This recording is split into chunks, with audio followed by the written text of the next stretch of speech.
I'm an artist. I've been here for quite a long time playing music, and I'm a drummer, I'm a singer, and I started, of course, at my young age, listening to jazz. And my dad was a musician, he's a jazz player, loves jazz, radio guy, doing a radio show and jazz show, and that's where I grew up, listening to jazz, and I love jazz. And so naturally, jazz has always been in my life and close to me, even though I play other music, but jazz is so naturally,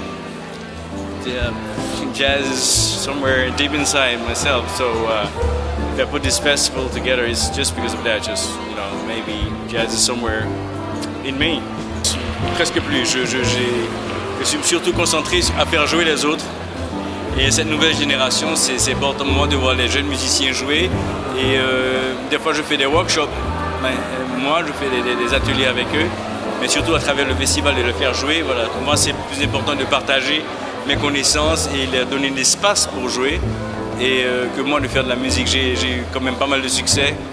Et dans les années 80-90, dès que je travaille sur un projet de mon propre album, encore là, je travaille sur un projet, j'ai encore beaucoup d'idées, j'ai encore beaucoup de choses que j'ai envie de dire musicalement. Mais bon, voilà, il faut trouver le temps, les moyens aussi, parce que ça coûte quand même de faire de la musique. Et donc voilà quoi. Mais au fond de moi aussi, j'ai envie de faire de la musique. Quand je les vois sur scène, j'ai envie de jouer. Donc c'est normal, c'est naturel, un musicien. Quand il voit jouer de la musicien, il a envie de jouer aussi, il a envie de participer. Donc, et j'ai eu la chance de participer dans les ateliers, dans les after hours, de jouer un petit peu. Mais c'est pas mon truc principal, c'est pas vraiment ce que je cherche. Je crois que déjà il y a assez de succès quand même, avec beaucoup de chance. Et voilà, c'est pas la priorité pour moi. Mais ça l'aurait dû, mais bon, c'est pas. J'ai commencé ce festival avec deux amis.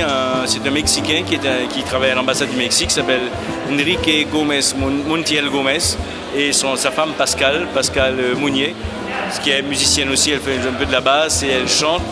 Et Enrique, c'est un passionné de musique, de rock, surtout du rock. Et on a discuté un jour, il m'a vu jouer du jazz sur un club un jour. Et on s'est lié d'amitié comme ça. Et il a dit, pourquoi on ne ferait pas un festival de jazz en Haïti? Il dit, ouais, c'est une idée qu'on avait depuis longtemps en fait. Avec la famille, ma famille, toute la famille est musicien. On voulait faire un festival et tout ça à travers la radio qu'on a. Et puis j'ai dit, oui, c'est un projet qu'on avait, mais bon, c'est difficile de monter un festival, on n'a pas les moyens. Et puis il dit, mais si on passait à travers les ambassades, on montait, chaque ambassade pourrait proposer des groupes et tout ça. Et je dis, oui, c'est une idée. Alors, étant donné que lui, il était aux ambassades, il était avec toute la communauté et des ambassades avec lui qui connaissaient, et puis il a fait la connexion, et puis comme ça on a monté un comité et on a démarré ce festival il y a 10 ans. 10 years.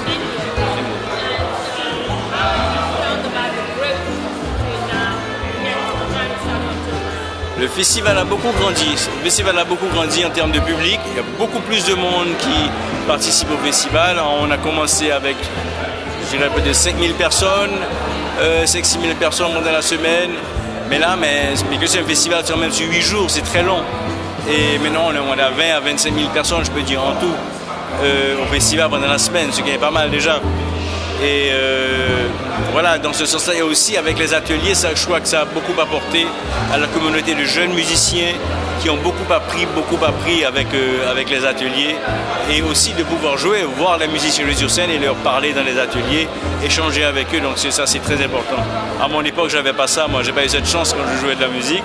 Et à part, ils peuvent voir sur YouTube aussi, mais ils peuvent parler aux musiciens, communiquer avec eux, leur poser des questions directement. Et je pense que ça leur donne beaucoup d'incentive de jouer du jazz, de faire du jazz, et aussi créer cette nouvelle musique qui est le créole jazz. Donc pour eux, c'est beaucoup de recherche à travers la musique traditionnelle, en faisant une fusion avec le jazz. Donc ils sont très intéressés à le faire. Donc quand on voit tout ça 10 ans après, et on voit que le festival a beaucoup apporté à la communauté de la musique en Haïti, à créer une scène jazz, on peut dire.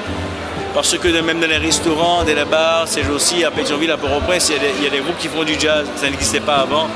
Il y a des soirées jazz et voilà.